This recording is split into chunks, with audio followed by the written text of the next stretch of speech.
નમસ્કાર વિદ્યાર્થી મિત્રો, શ્રી કડવીબાઈ વિરાણી કન્યા વિદ્યાલય આપનું હાર્દિક સ્વાગત કરે છે.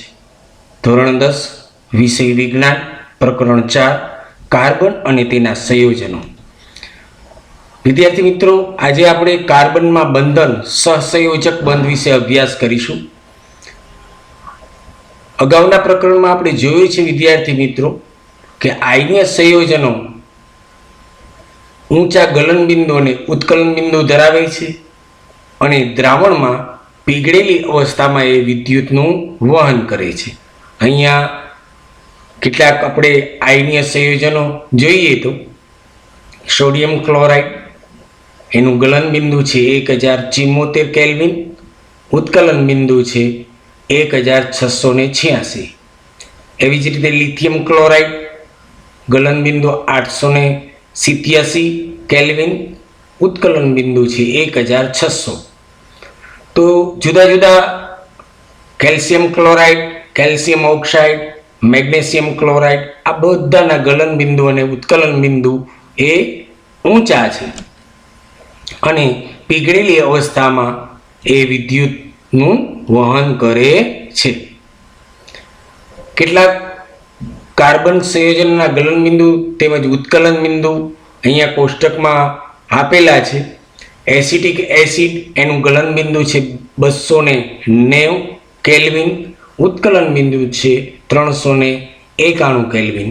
ક્લોરોફોર્મ, એનું ગલન બિંદુ છે 209 કેલ્વિન, ઉત્કલન બિંદુ છે 334 કેલ્વિન. એવી જ રીતે ઇથેનોલ, એનું ગલન બિંદુ છે 156 કેલ્વિન, ઉત્કલન બિંદુ છે 351.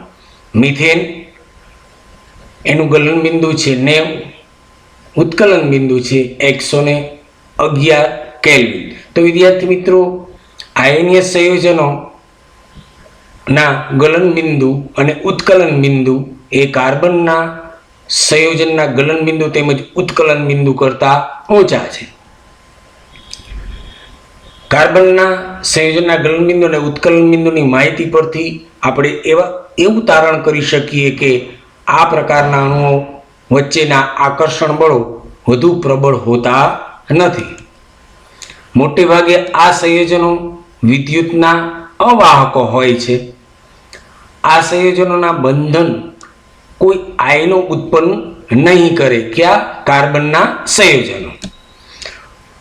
આપણે અગાઉના ધોરણમાં અભ્યાસ કરી ગયા છીએ તે પ્રમાણે વિવિધ તત્વોની સંયોગીકરણ ક્ષમતા અને કેવી રીતે તે સંયોજકતા ઇલેક્ટ્રોનની સંખ્યા પર આધાર રાખે છે એના વિશે આપણે અગાઉ અભ્યાસ કરી ગયા છીએ. કાર્બનની ઇલેક્ટ્રોન રચના 2-4 છે, એટલે કે કે કક્ષામાં 2 અને એલ કક્ષામાં 4 ઇલેક્ટ્રોન છે. વિદ્યાર્થી મિત્રો, કાર્બન કેટલામાં નંબરનું તત્વ છે? તો તમને ખ્યાલ જ છે, એ 6 નંબરનું તત્વ છે. Hydrogen, helium, lithium, barium, boron, carbon એ 6 નંબરનું તત્વ હોવાથી પહેલી કક્ષા સંપૂર્ણ ભરાયા પછી બીજી કક્ષામાં બીજા ઇલેક્ટ્રોનની આપણે રાખી શકશું. એટલે પહેલી કક્ષામાં 2 ઇલેક્ટ્રોન અને વધારાના 4 ઇલેક્ટ્રોન છે એના પછીની કક્ષા એટલે કે એલ કક્ષામાં સમાવેશ થાય છે. એટલે કે કક્ષામાં 2 ઇલેક્ટ્રોન છે અને એલ કક્ષામાં 4 ઇલેક્ટ્રોન છે. આપણે જાણીએ છીએ કે તત્વોની પ્રતિક્રિયાત્મકતા સંપૂર્ણ ભરાયેલ બાહ્યતમ કક્ષા એટલે કે નિષ્ક્રિય વાયુ જેવી રચના પ્રાપ્ત કરવાની વૃત્તિને આધારે એ સમજાવી શકાય. કોઈ પણ તત્વ છે બહારની જે બાહ્ય કક્ષા છે એ સંપૂર્ણ કરવા માટેની એ વૃત્તિ ધરાવે અને નજીકનું તત્વ છે જે નિષ્ક્રિય તત્વ છે એના જેવી રચના પ્રાપ્ત કરે છે. કાર્બનના કિસ્સામાં તેની બાહ્યતમ કક્ષામાં તે 4 ઇલેક્ટ્રોન ધરાવે છે અને નિષ્ક્રિય વાયુ જેવી રચના પ્રાપ્ત કરવા માટે તેણે 4 ઇલેક્ટ્રોન મેળવવા પડે અથવા તો ગુમાવવાની જરૂર પડે. હવે જો વિદ્યાર્થી મિત્રો મેળવે તો શું થાય?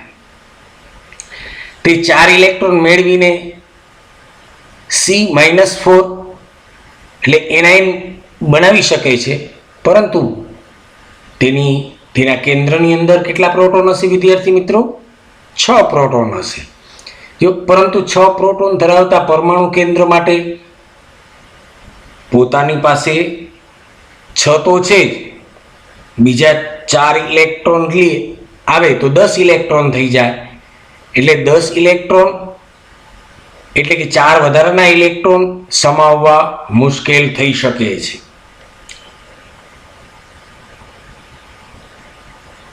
C+4 ઇલેક્ટ્રોન C-4 એટલે નિયોન જેવી રચના બને, પણ આ મુશ્કેલી છે, આમ થઈ શકતું નથી. હવે જો તે 4 ઇલેક્ટ્રોન ગુમાવીને C+4 કેટાયન બનાવી શકે, પરંતુ 4 ઇલેક્ટ્રોન દૂર કરીને તેના પરમાણુ કેન્દ્રમાં 6 પ્રોટોન વડે આકર્ષાયેલા અને માત્ર 2 ઇલેક્ટ્રોનને સમાવતો કાર્બન કેટાયન બનાવવા માટે મોટા પ્રમાણમાં ઉર્જાની જરૂર પડે, માટે એ પણ શક્ય બને નહીં. માટે કાર્બન પરમાણુ છે એ આયોનિક સંયોજન બનાવતા નથી, પણ એ સહસંયોજક બંધ દ્વારા જોડાઈને સંયોજન બનાવે છે. જો કાર્બન બીજા કાર્બન પરમાણુ સાથે અથવા તો અન્ય તત્વોના પરમાણુ સાથે સંયોજકતા ઇલેક્ટ્રોનની ભાગીદારી કરીને આ સમસ્યાનો એ ઉકેલ લાવી શકે. એ બીજા પાસેથી 4 ઇલેક્ટ્રોન લઈ એનાયન અથવા તો 4 ઇલેક્ટ્રોન આપીને કેટાયન બનાવતા નથી. એટલે શું કરશે? એ ભાગીદારી કરીને આવી સમસ્યાનો ઉકેલ લાવવા માટે પ્રયત્ન કરશે. એટલે કે સહસંયોજક બંધ દરમિયાન કાર્બન એ બીજા કાર્બન પરમાણુ સાથે અથવા તો અન્ય તત્વોના પરમાણુ સાથે સંયોજકતા ઇલેક્ટ્રોનની ભાગીદારી કરે છે.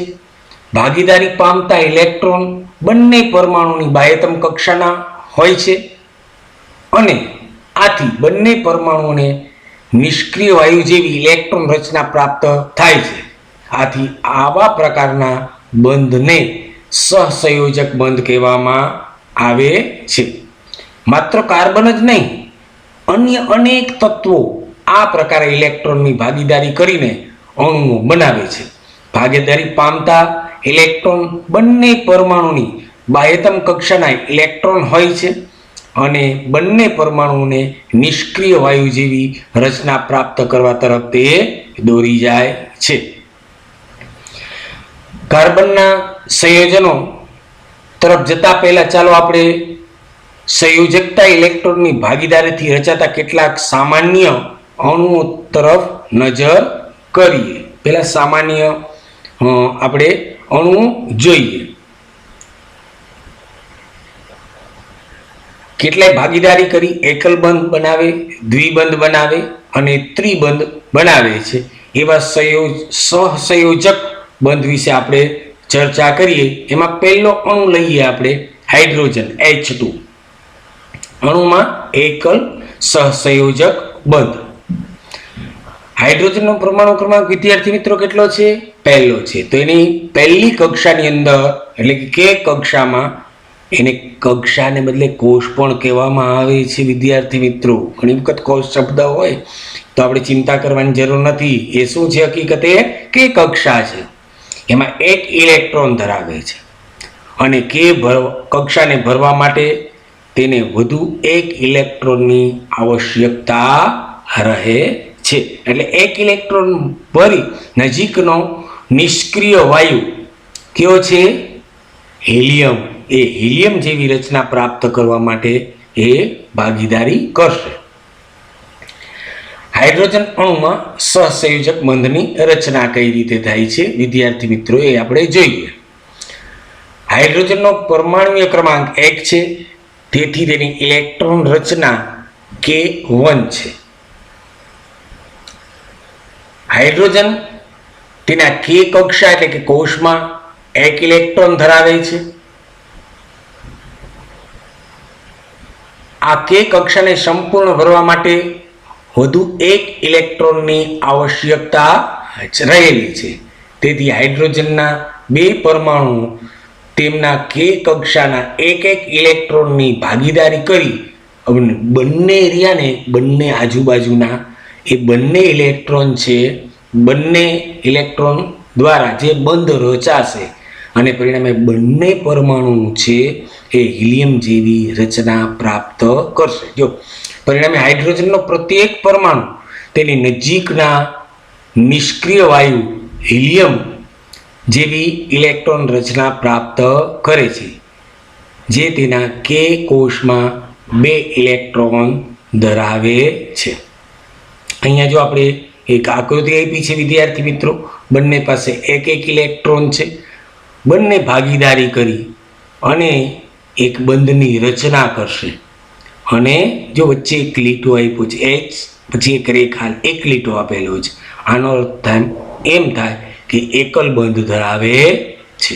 એટલે બે હાઇડ્રોજન પરમાણુ વચ્ચે એકલ બંધ આ રીતે થઈ શકે છે.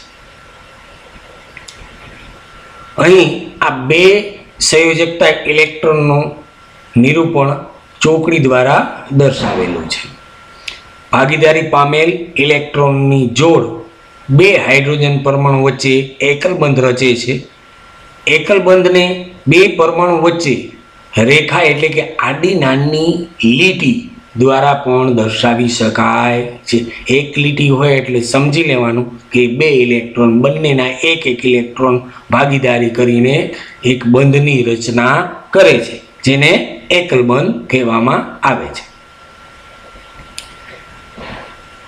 હવે આપણે ઓક્સિજન જોઈએ વિદ્યાર્થી મિત્રો. કેટલા નંબરનું તત્વ થશે? ગણતરી કરીએ. Hydrogen, helium, lithium, barium, boron, carbon, nitrogen અને ઓક્સિજન 8મા નંબરનું તત્વ થશે. એની અંદર કેટલા ઇલેક્ટ્રોન હશે? 8 ઇલેક્ટ્રોન હશે. તો પહેલી કક્ષા સંપૂર્ણ ભરવા માટે કેટલા ઇલેક્ટ્રોનની જરૂર પડે?